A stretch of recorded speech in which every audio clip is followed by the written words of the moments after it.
Yeah, so the topic is... The topic... What? Great.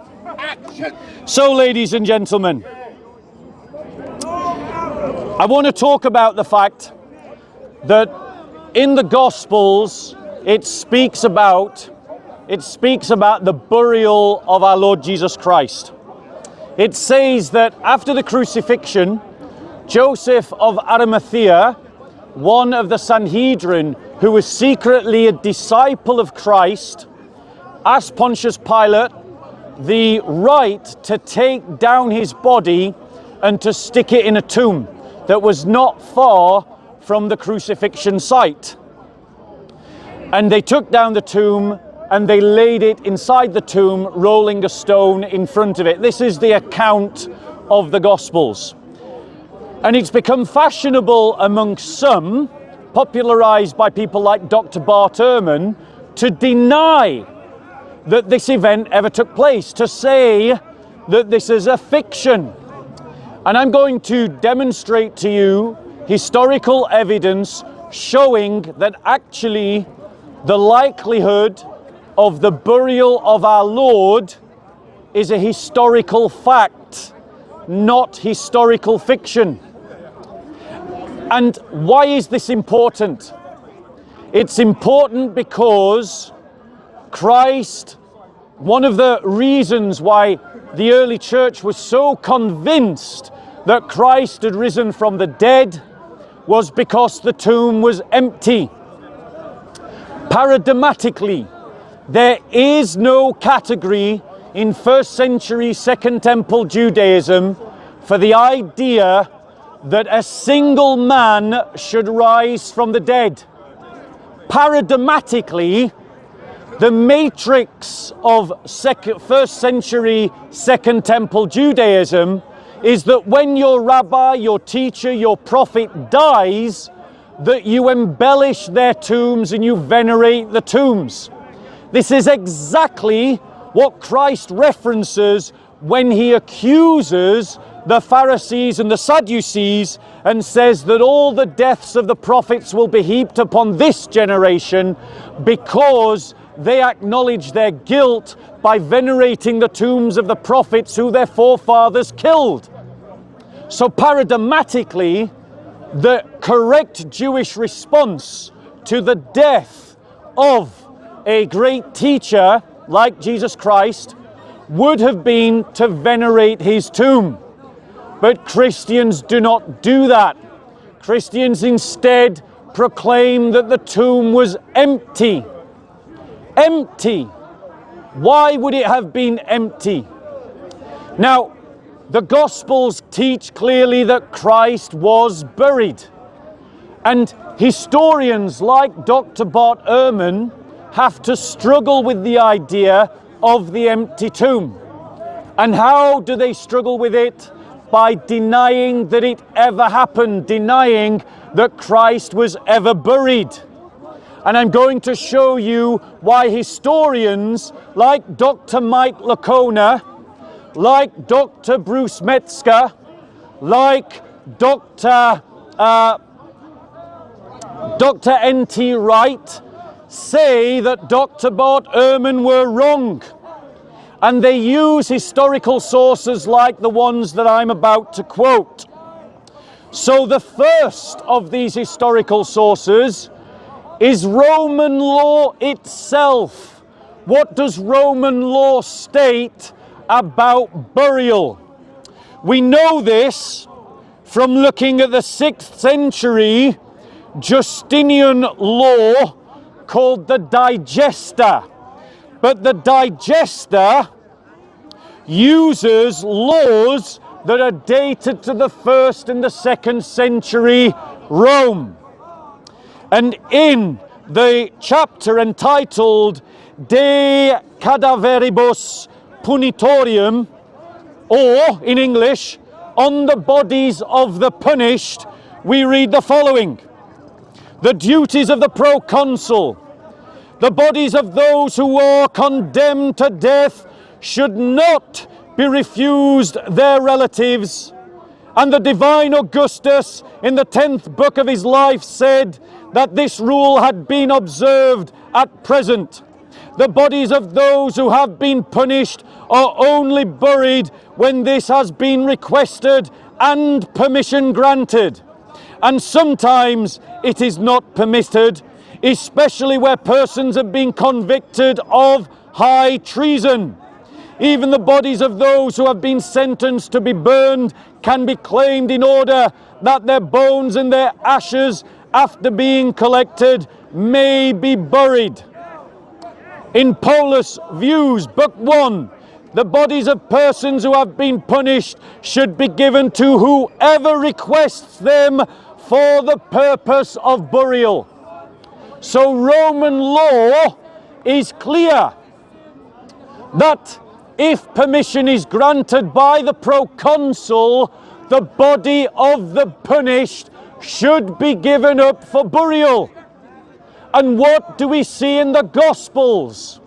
We see that Joseph of Arimathea went to the proconsul Pontius Pilatus and asked for the body of Jesus for burial. Now this is important because the Roman Digester is drawing from the writings of the Roman jurist Ulpian, who was writing in 170 to 223 AD, and one of his frequently cited works in his Officio Proconsulis, in the first paragraph of chapter 24 of the Digester, quotes the opinion of the 9th book of the Officio Proconsulis, that the bodies of those who are condemned to death should not be refused to their relatives. This, therefore, is demonstrating clear historical grounds, to wit, we Christians can believe the counsel of the Gospels that Christ himself was indeed buried. However, for the Christian it gets better, because in Josephus's work, and Josephus was a 1st century historian, close to 70 AD, and he wrote in his works, writing about the Jewish revolt of 66 to 73 AD, writing about the crimes of the rebels of the Jewish revolt of the time and their murder of the conspiratorial priests that conspired with Rome. He said this: they actually went so far in their impiety as to cast out the corpses without burial, though the Jews are so careful about funeral rites that even malefactors who have been sentenced to crucifixion are taken down and buried before sunset. So, in the Jewish wars, Josephus states that the rebels of the Jewish rebellion of 70 AD acted in contrast to Jewish culture and custom, which was to bury those who had died by crucifixion and to be taken down before the setting of the sun. And so Josephus Flavius agrees with the gospel testimony that Christ's body was taken from the tomb, from the cross, and placed in the tomb.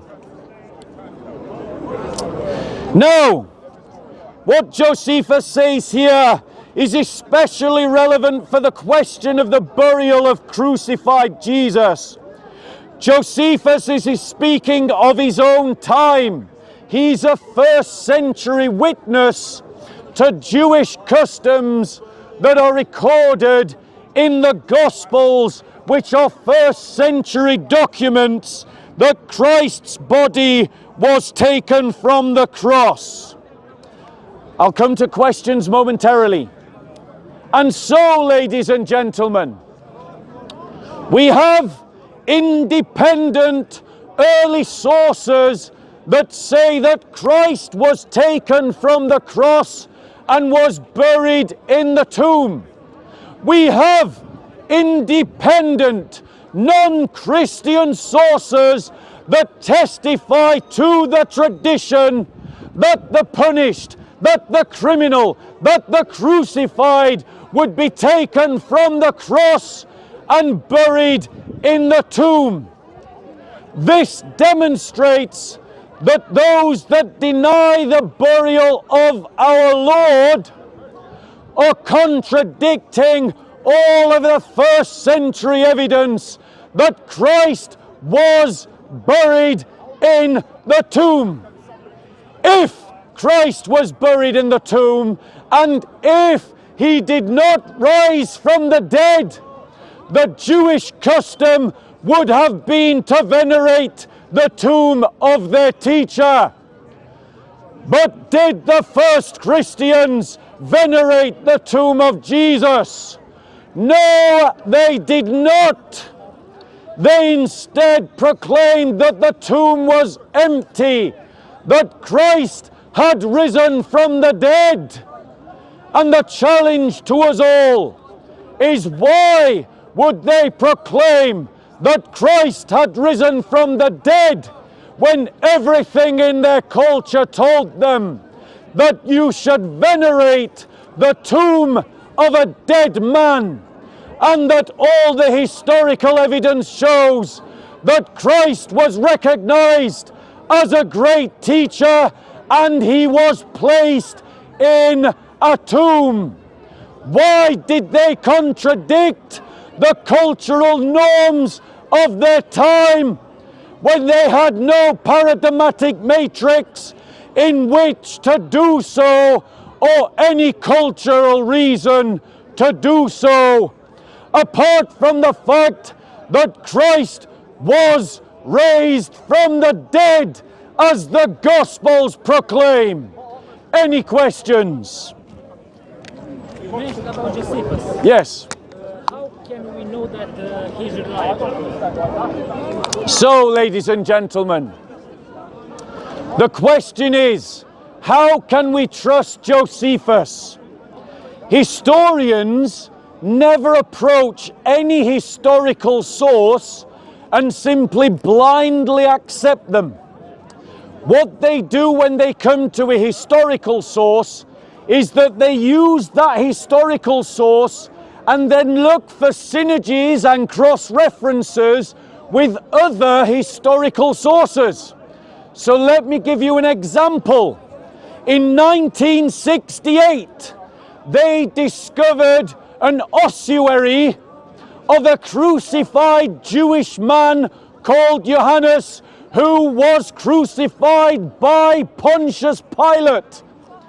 And in the ankle bone of this victim of crucifixion, you can clearly see the nail of the crucified. You can see the crucifixion nail.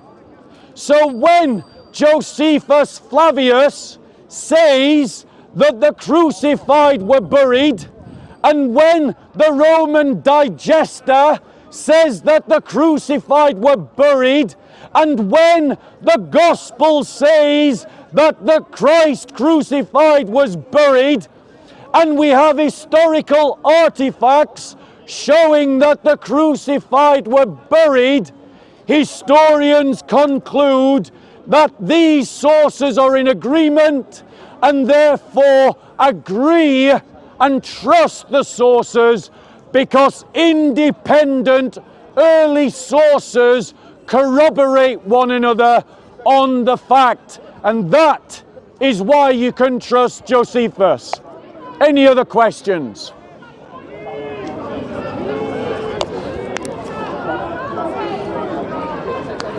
Any other questions going once? Are there any other sources of information about Jesus' burial? Yes. The Gospels and the letters of Paul. I believe in all four Gospels, and I'm happy to be corrected. All four Gospels speak about the fact that Christ was crucified. but not just the Gospels, but also the writings of Paul. That means that we have 5 independent first century sources that teach that Christ's body was buried. This is important because if Christ's body was buried and he did not rise from the dead, the paradigmatic custom of the time would have been to venerate the tomb. But the first Christians do not venerate the tomb of Jesus until late into antiquity, meaning that the first Christians believed that their Messiah had risen from the dead.